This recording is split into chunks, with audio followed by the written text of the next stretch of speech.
Do you remember this? And would you acknowledge that at least when you lecture in colleges, your facts should be clear? No, I don't. Why do I don't take anybody's advice. I do what I like doing. Oh, okay. Yeah. So facts don't matter then. No, see, our imagery is different. You are wired differently, I am wired differently. But facts are facts, no? No, why? Who said facts are facts? What you call fact is not really a fact. Those are more or less, that's what you get to see. So this is not white. But I'm talking about inside that. I'm talking about this. Who knows? Maybe this is not white. That's what you want to show to the world. Who knows? You know that. Okay, fine. You So know this that. is not white. Kurta क्या रंग का है? आप अपने facts को अपने पास रखिए अभिनंदन. Let me just do what I'm doing. That's Vivek Agnihotri during an interview in 2018. Back then, everybody made fun of him. He practically became a meme. I mean, facts are not facts? What? I mean, what are you even saying, man, Vivek? Let me put it on a t-shirt and sell it as merch.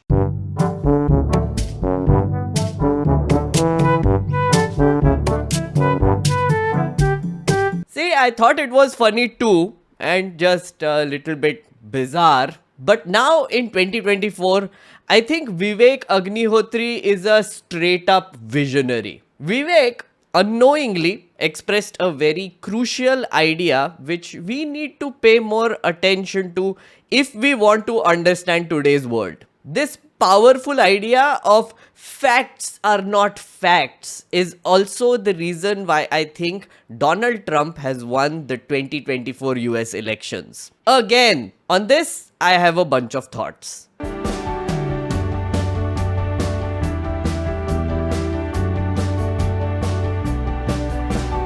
In case you don't know, the US elections happened last week and Donald Trump has defeated Kamala Harris to become the 47th president of the US of A. He is only the second president in the country's history to win 2 non-consecutive terms, and he is the oldest president ever elected, all of 78 years old. Before election day, polls were saying that it was a close fight between Kamala Harris and Trump.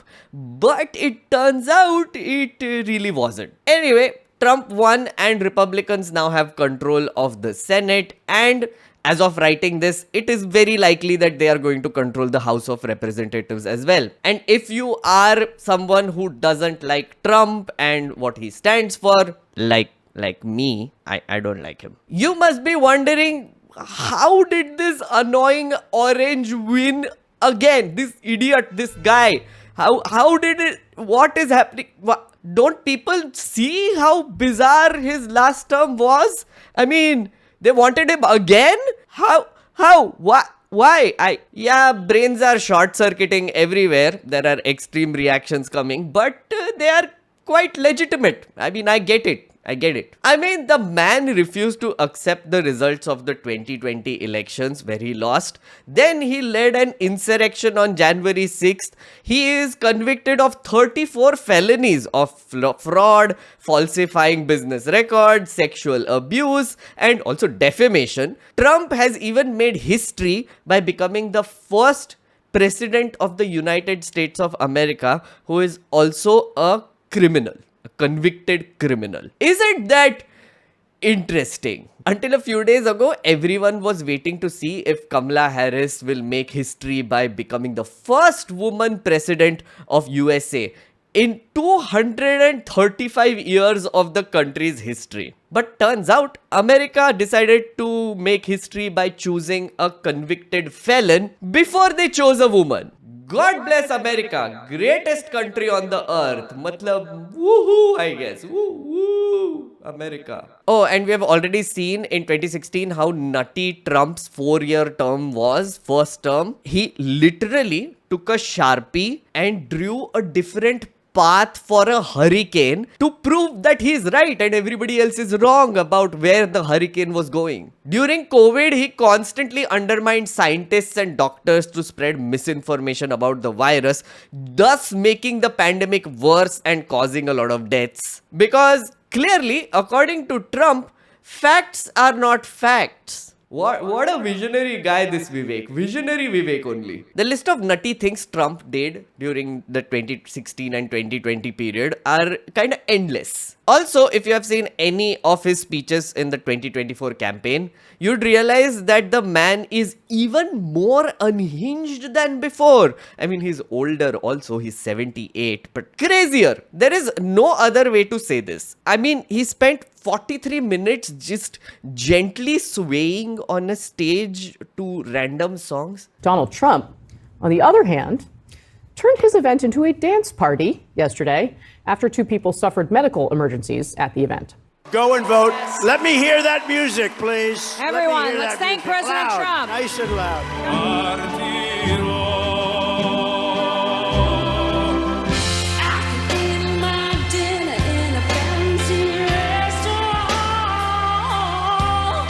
So play YMCA. Go ahead. Let's go. Nice and loud. Here we go, everybody.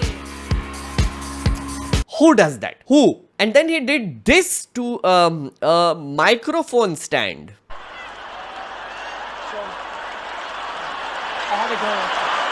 Seriously, who the is this guy and who does this? So after looking at all of this, people are asking, how the hell did this orange idiot win again? How? That too with such a big mandate. It's confusing, to put it mildly. But don't worry, I'm here to give you some answers. And I'm going to try and keep this really simple with some fun facts thrown in. Okay, so let's start with reason number 1.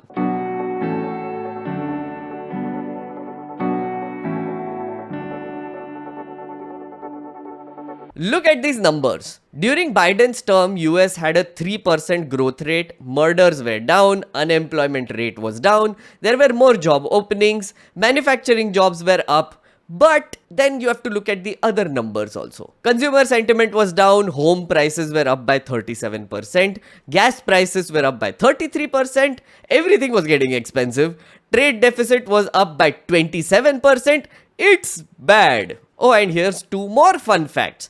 US-Mexico border apprehensions were up by 201% and refugee admissions went up by 141%. This data tells us 3 things. First, mota, when you zoom out, Biden's team was alright for jobs and economic growth, as the data shows. That is what the Democratic campaign and Kamala Harris kept pointing out through the entire campaign. Second, Trump chose to focus on the immigration numbers, which on the surface of it look kinda alarming. He took those numbers and ran with it, creating fear within the public about how illegal immigrants are entering the country and taking jobs, committing crimes, and In Springfield, they're eating the dogs, the people that came in. They're eating the cats. They're eating the pets of the people that live there.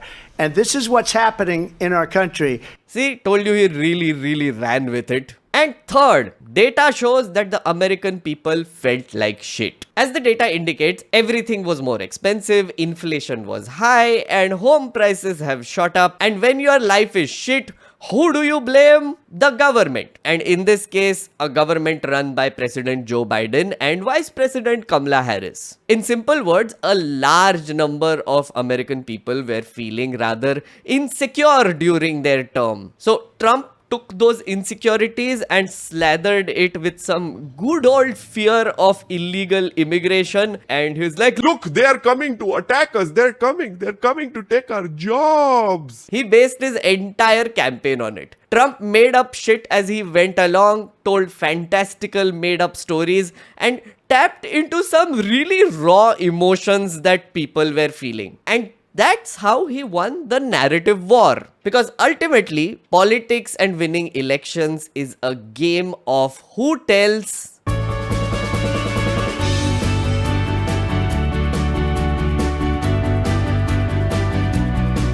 I mean, we all love stories, don't we? Stories are what brings us together as human beings. Every Indian child knows the story of how Ram defeated Ravan to rescue Sita. It has been told and retold through the ages in many formats. It is because of this epic story of Ramayana that we celebrate a festival like Diwali. This is a story that makes us come together once a year, eat good food, celebrate and socialize. Indians have been doing this every year for thousands of years. Okay, think about another story that you and your best friend might really like a favorite book, let's say Harry Potter. You must have spent endless hours with your friend discussing fantastical things like Hogwarts, wands, how Sirius Black died, and how you cried for weeks.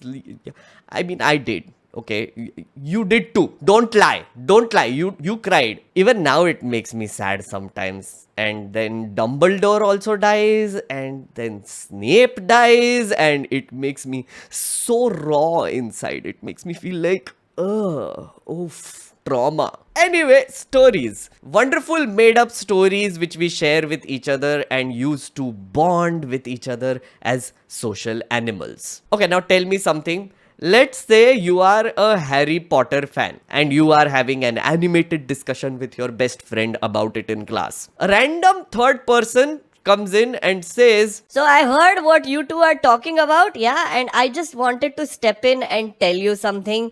Magic is not real. Hogwarts doesn't exist. Why the are you two so obsessed with this lame made up shit? Sirius Black is not real. Why are you crying? Just stick to the facts, no? now how would that make you feel? I mean, I'd be annoyed for sure. Maybe a little bit outraged. Maybe I'll slap that person. Or maybe you'd be like, bro, I know it's not real, but how dare you say it's lame? It's the best book ever. What? He just called it lame. Don't say anything about Sirius Black, okay? He sacrificed his life to save Harry. You are hurting my sentiments with your rude facts. Religious sentiments? No, just sentiments. Shut up. Harry Potter is not a religion. Just shut up. Shut up. Anyway, now replace Harry Potter with a story about illegal immigrants entering from the Mexican border in millions and millions, committing crimes and eating pets. Also about how Joe Biden and Kamala Harris are deep state hacks who are running a child kidnapping gang and that is actively promoting all these things on the border and making your life hell. Now that is a story too. It's a terrible story to tell. It's a complete lie. But some people believe it. It's the same insecure people who want to blame someone else for their current shitty lives. They will lap up these stories and repeat it every chance they get, like in a party or a social gathering. Then if a Kamala Harris fan comes in and says to them, Please, this is all bullshit. Just look at the facts. Look. I have the facts. Look at the facts. then that Trump fan would go, Yeah, you keep your facts to yourself, okay? It's all a lie. Your facts. I believe in what Trump told me, and your facts can go suck it. Just you deep state shill. He warned us about leftists like you. Yeah, you liars. You see, stories bring out emotions in people. They help us bond and they let our imaginations and creativity run wild. Stories help us escape from our current reality. Facts, on the other hand, are brutal. They're not fun. They're also very complicated. They're complex. Numbers can be intimidating and cold. And you can sometimes understand why people tend to just shut off their eyes and brains to the facts and continue to believe what they want to believe. In the 2024 election campaign, it just became really obvious that Trump was telling a better, more exciting, more relatable and more emotional story. Kamala Harris wasn't. Okay, you want to go deeper into this? Let's go deeper into this. Why not? Who is stopping us? This is a nerdy channel. We go deep. Let me tell you one more fun fact.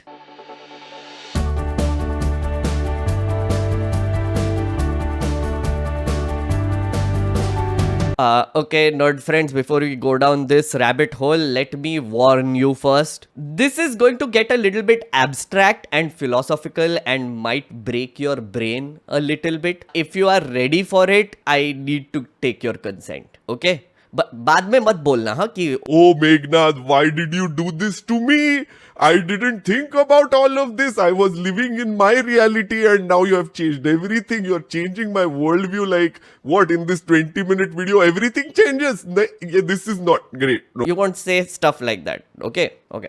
Now let's do this. What is a fact? A fact, in simple words, is data that describes something that is true. Facts are independent of personal belief or opinion. For instance, the sun is a star. That is an astronomical fact. The sun won't stop being a star just because you believe that it's actually a conspiracy by George Soros to make things bright, hot, and uncomfortable. Another example. Climate change is increasing the Earth's temperature. That is also a scientific fact. All of this is data that has been verified by repeatable, careful observations or measurements by doing different experiments. Again, the Earth won't suddenly start cooling down if you have a different opinion and don't believe in climate change. Here's another one. Jawaharlal Nehru was the first Prime Minister of India. That is a historical fact. If you are Kangana Ranaut, hi Kangana, if by the off chance if you're watching this random YouTube video for some reason, thank you for all the amazing content that you give us creators. You the best. Anyway, if you are Kangana, then you might believe we got independence in 2014 and Adarniya Shri Sir Supreme Leader Narendra Modi ji the Benevolent is the first Prime Minister. But it doesn't change the historical fact that Nehru was actually the first Prime Minister. So a fact is just that. It is something that is describing reality. It is telling us something that is just true. A fact describes the truth. Okay, wait, now let's go a little bit more deeper. You have given me permission after all to break your brain, so why not? Now tell me, what is truth? It is something that is based on a fact or reality. Fact and truth are intrinsically linked with each other. But just because you think something is true and real, does everyone else have to believe in the same thing? The answer, unfortunately, is no. Everyone can believe that the sun is a star. One person can still believe that it is not and that it is a conspiracy by George Soros. But does it change the sun? No, it doesn't. But the truth for that one person is different, isn't it? Can you really change what someone believes? Maybe, but mostly no. You'll find that people tend to agree with truths that they discover and learn by themselves, especially when it comes from an authority figure or a legitimate source or a charismatic leader. Now, should you try to change what someone believes so that they see the truth? Well, you can try, but most of the times it won't work. You can try it. If you actually want to convince someone, you need to gain some sort of authority in the eyes of a group of people first. Then you must make them believe that you are the truth teller, a person who says things as it is and tells you shit that nobody else is. And then, oh yes, and then they will believe anything that comes out of your mouth. An individual is smart. They can see reality. You are smart. But when individuals become a part of a crowd, then herd mentality tends to take over. And stories start playing tricks on your brains. They start distorting reality. You know why people believe in stories, why they want to hear stories? Because life is shit. Reality is brutal. Stories are not complicated. They are fun, they are easy to understand, they are easy to share during parties, they help you make friends and amuse people. They help you become popular and give you immense social validation. Facts, on the other hand, are boring. Okay, let's say you go to a party, meet a new person and then tell them, Hello, I'm Ramesh. Did you know the sun orbits the galactic center at a distance of 24,000 to 28,000 light years? From Earth, it is 1 astronomical unit or about 8 light minutes away. Its diameter is about 13,91,400 kilometers. That's 109 times the Earth. Its mass is about 3,30,000 times that of Earth, making up about 99.86% of the total mass of the solar system. If you do that, you will suck at parties, you nerd. Instead, why don't you tell them a story about how you got bullied in school? Or tell them about that exciting trip you took to Seychelles where you met a shady banker who helped you open an offshore account. Now, that kind of shit is exciting shit. Is any of that true? No, it isn't. Totally made up. But hey, if you tell it with full confidence, then people will temporarily believe you. And also, you are now doing parties better. You're becoming popular. You're making new friends. You're making emotional connections and networking. Facts describe reality. It helps you understand the world better. But it doesn't help you make friends. It doesn't help you motivate your employees to believe in the company and your vision. You can't create a relatable brand if you just state facts. Coca-Cola can't just say, our product is full of sugar and will give you diabetes. But if they say, this drink is happiness in a bottle, drink it. Pile. Chal. I know you want to drink happiness. Then you're more likely to drink it. Facts won't help you inspire a group of people to storm the Capitol and start an insurrection against the government either. Trump knows this. And he told stories all the time. He didn't care about the truth or facts. He made shit up, put up a show at every rally. He convinced voters and won the American elections. Twice. Unfortunately, the Kamala camp mostly stuck to the facts, described the bleak reality that people are facing, and gave boring ass answers to questions that were being asked. I mean, boring and sometimes even unhinged. What else are you going to do to fix this problem with inflation? All right, thank you. Well, let's start with this. Prices have gone up, and families and individuals are dealing with the realities of that bread costs more, that gas costs more. And we have to understand what that means. That's about the cost of living going up. That's about having to stress and stretch limited resources. That's about a source of stress for families that is not only economic, but is on a daily level, something that is a heavy weight to carry. So it is something that we take very seriously, very seriously. And we know from the history of this issue in the United States that when you see these prices go up, it has a direct impact on the quality of life for all people in our country. So it's a big issue, and we take it seriously. And it is a priority, therefore. Oh, Kamala Harris. If that was asked to Trump, he would just say, Oh my god, I had the best economy and the lowest prices when I was president. Inflation was lowest in the history of America. And when I come to power, I'm going to make everything so cheap you will not believe it, because I am the best president and I understand business. Have you seen the Trump Tower?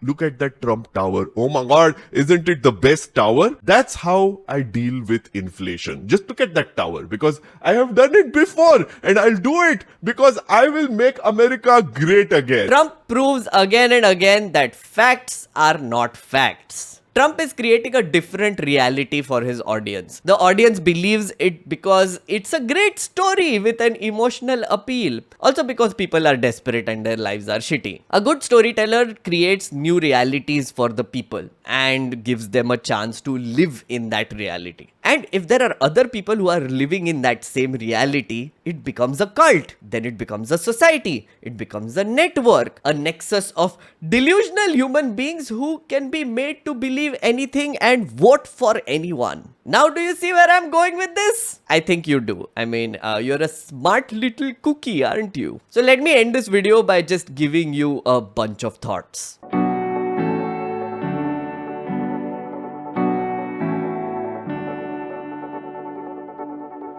Have you noticed that kids lie a lot? If you're a parent, I'm sure you must have caught your kids lying sometimes. You scold them and tell them not to lie. You ask them to be truthful because lying is bad, Being truthful is good. But kids, they don't understand consequences. They have no real moral values and don't understand good or bad. They also don't feel guilt the same way adults do. If you're a normal adult human being and you lie to someone deliberately, you will feel guilty. If you get caught, you will feel even more guilty and ashamed. So by that same logic, if you become a normal adult human politician, if you get up on a stage and lie, then you would feel the same guilt. Then, if you get publicly fact-checked by Alt News Mohammed Zubair, then awkward, you will become like a puddle of shame and then just melt away into nothingness. Why did I lie?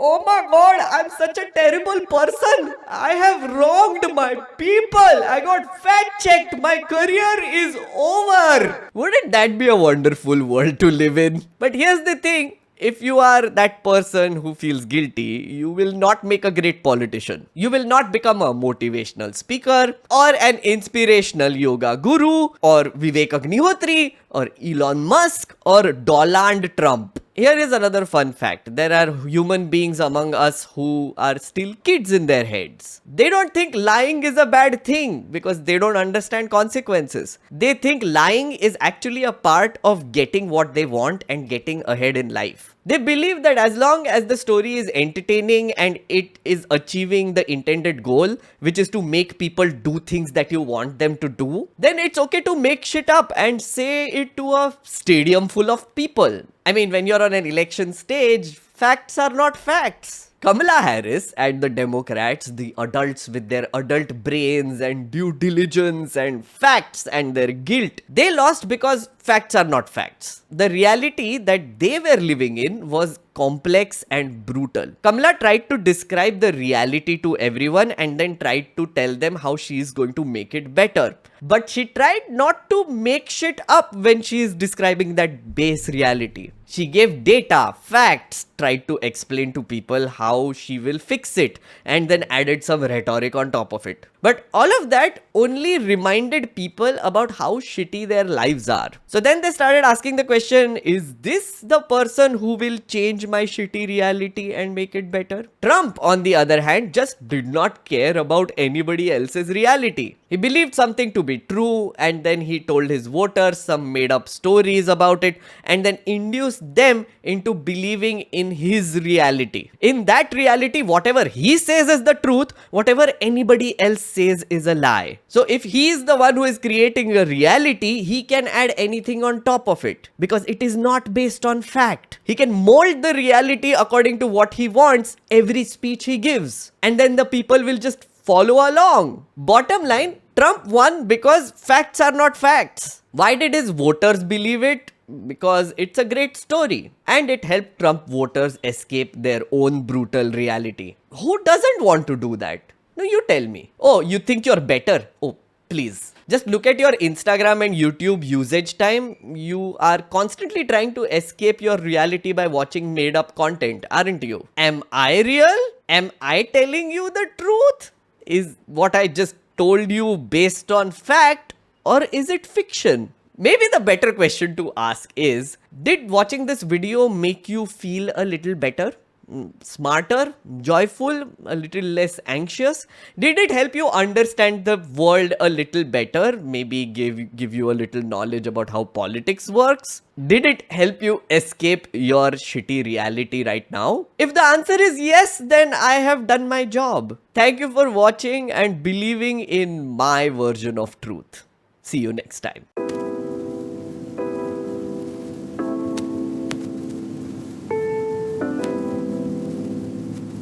Okay, friendos, so this is only one video about why I think Trump won. I wanted to talk about a few more things like, how Trump is an anti-establishment candidate, how this election signals a massive shift in what America is and as a country, what it stands for, how racism and sexism might have played a role in this, and how Donald Trump went from being a joke to a tragedy to becoming someone who will now be taken super seriously by everyone. I mean, it is kind of one of the greatest comebacks I've ever seen. I have so many ideas. So if this video does well and I see enough interest in the comments, I might do 1 or 2 more videos on this Trump's win and how to make sense of it.